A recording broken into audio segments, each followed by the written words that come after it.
안녕하세요. 인도에서 사업하시는 한국 기업 관계자 여러분, 혹시 이런 고민 안 해보셨나요? 우리가 인도에서 열심히 번 돈, 이거 어떻게 한국으로 안전하게 가져오지? 바로 이 질문 오늘 속 시원하게 파헤쳐 보겠습니다. 인도에서 한국까지 배당금의 험난하고도 흥미로운 여정을 지금부터 함께 떠나보시죠. 자, 바로 이겁니다. 이게 오늘 우리가 풀어야 할 핵심 질문이죠. 인도 법인 계좌에 있는 수익을 한국 모회사로 보내는 거, 혹시 그냥 인터넷 뱅킹으로 송금 버튼 한번 누르면 끝나는 그런 간단한 문제라고 생각하셨나요? 그랬다면 정말 좋았겠지만 정답은 아쉽게도 절대 아니다입니다.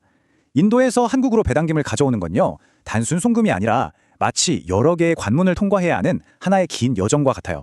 첫 번째 관문은 인도의 회사법, 두 번째는 외환 규정, 그리고 마지막 관문은 바로 세금이죠. 그럼 첫 걸음부터 차근차근 띄워볼까요? 이 모든 여정의 출발점은 바로 인도 현지 법인 그 안에서 시작됩니다. 배당금이라는 게 그냥 계좌에서 뺏어주는 돈이 아니라요, 인도의 회사법에 따라서 먼저 법적으로 공식 선언, 즉 탄생을 해야 합니다. 배당에는 크게 두 가지 종류가 있어요. 회계연도 중에 이사회가 결의해서 지급하는 중간 배당이 있고요.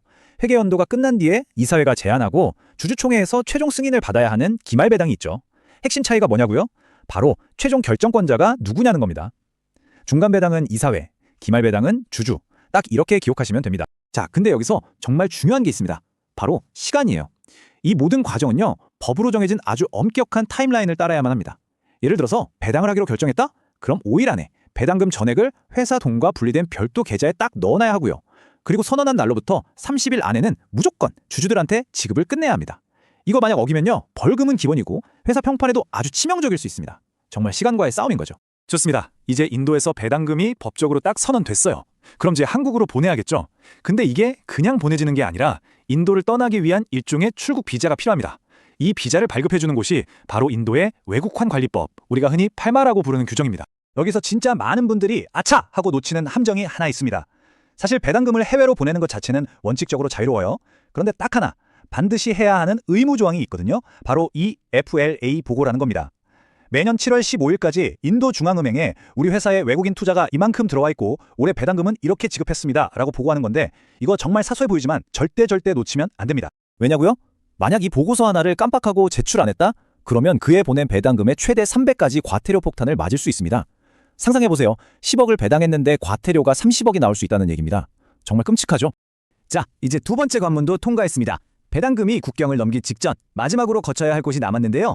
바로 세금, 톨게이트입니다. 지금부터는 여러분의 전략적인 판단 하나하나가 실제 통장에 찍히는 금액을 좌우하게 될 겁니다. 여기 보시면 선택지가 아주 명확하게 보이죠? 그냥 아무것도 안 하고 인도 국내법을 따르면 무려 21.84%라는 높은 세율을 적용받게 됩니다. 하지만 우리가 한국과 인도가 맺은 조세조약, 이걸 잘 활용하면 세율을 15%까지 확 낮출 수가 있어요. 거의 7% 가까이 차이가 나는 거니까 이건 고민할 필요도 없는 선택지겠죠? 사실 예전에는 이 15%에다가 인도 정부가 자꾸 추가 세금을 붙이려고 해서 논란이 많았어요. 그런데 몇 년 전에 인도 대법원에서 아주 중요한 판결을 내렸습니다. 조세조약에 있는 15%는 이것저것 다 포함된 최종 세율이다. 더 이상 붙이지 마라. 이렇게 딱 못을 박아준 거죠. 이건 우리 투자자들 입장에서는 정말 큰 의미가 있는 판결입니다. 그런데 여러분, 이 15% 낮은 세율이 그냥 자동으로 주어지는 선물 같은 게 아닙니다. 이걸 받으려면 우리가 준비해야 할 것들이 있어요. 저는 한국 세법을 따르는 한국 거주자입니다 라는 걸 증명하는 거주자 증명서, 그리고 인도에서 발급받은 납세자 번호, 마지막으로 온라인으로 제출하는 세무서식까지, 이 세 가지 서류를 완벽하게 구비해야만 15% 혜택을 누릴 수 있습니다. 자, 드디어 기나긴 여정 끝에 배당금이 한국에 무사히 도착했습니다. 박수! 그런데 아직 끝날 때까지 끝난 게 아닙니다. 이 돈을 받는 사람이 누구냐에 따라서 한국에서의 최종 세금 부담이 완전히 달라지거든요.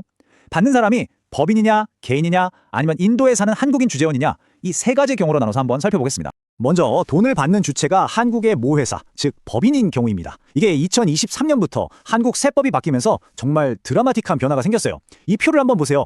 예전 방식대로라면 인도와 한국에 내는 총 세금이 24%에 달했거든요. 그런데 이제는 인도에서 받은 배당금의 95%는 아예 소득으로 안 봅니다. 세금 계산해서 빼주는 거죠. 그 결과 총 세 부담이 16.2%로 확 줄었습니다. 이건 정말 엄청난 혜택이죠. 여기서 아주 중요한 전략적 포인트가 나옵니다. 이렇게 법이 바뀌면서 우리가 인도에 냈던 15% 세금은 한국에서 더 이상 공제받을 수 없는 말 그대로 회수 불가능한 매몰 비용이 되어버렸어요. 그러니까 이제는 인도에서 내는 세금을 15%에 딱 맞추고 단 1원이라도 더 내지 않도록 관리하는 게 그 무엇보다 중요해진 겁니다. 반면에 만약 배당을 받는 사람이 한국에 사는 개인 주주라면 어떨까요? 상황이 완전히 다릅니다. 법인처럼 95% 소득 제외 같은 혜택이 없어요. 이 배당금은 그 사람의 다른 월급이나 사업소득과 합쳐져서 최대 45%에 달하는 높은 누진세율을 적용받을 수 있습니다. 물론 인도에서 냈던 15% 세금은 한국에서 공제받을 수 있긴 하지만 전반적으로는 법인보다 세금 부담이 훨씬 터질 수 있다는 거죠. 자, 이제 마지막 경우입니다. 어쩌면 가장 복잡하고 또 가장 위험할 수 있는 케이스인데요. 바로 인도에 파견 나가서 거주하고 있는 한국인 주재원이 그 인도 법인의 주주로서 배당을 받는 경우입니다. 이 경우 겉으로만 보면 세금이 오히려 더 적어 보여요. 왜냐하면 인도 회사가 인도 거주자인 주재원에게 배당금을 줄 때 일단 10%만 원천 징수하거든요. 15%보다 낮으니까 이거 더 좋은 거 아니야? 라고 생각하기 딱 좋죠. 과연 이 10%로 모든 세금 문제가 깔끔하게 끝나는 걸까요? 안타깝게도 이건 정말 위험한 착각의 시작일 뿐입니다. 이게 바로 우리가 말하는 세금 함정입니다. 회사가 떼간 10%는 그저 최소한의 의무였을 뿐이고요. 이 주재원의 연봉 같은 다른 소득과 배당금을 합친 총소득에 따라서 최종적으로 내야 할 세율이, 놀라지 마세요, 최대 42.744%까지 치솟을 수 있습니다. 결국 나머지 30%가 넘는 어마어마한 세금 차액은 주재원 본인이 나중에 알아서 신고하고 납부해야 한다는 거죠. 만약 이걸 모르고 넘어갔다? 나중에 정말 상상도 못할 가산세 폭탄에 맞게 될 겁니다. 자, 지금까지 정말 길고 복잡한 여정을 함께 해오셨습니다. 이제 마무리를 하면서 이 험난한 여정을 무사히 마칠 수 있도록 도와줄 필수 안내서를 하나 만들어 드릴게요. 이것만은 꼭 챙겨야 할 서류 체크리스트입니다. 이 서류들이 바로 여러분의 소중한 배당금이 한국까지 안전하게 도착하기 위한 여권이자 비자라고 생각하시면 됩니다.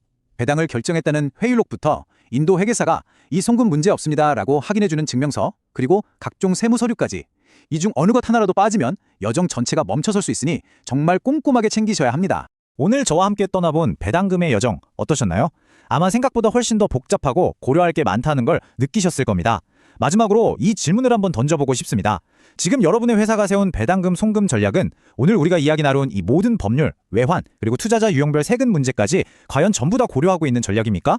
이번 기회에 꼭 한번 다시 점검해 보시길 바랍니다.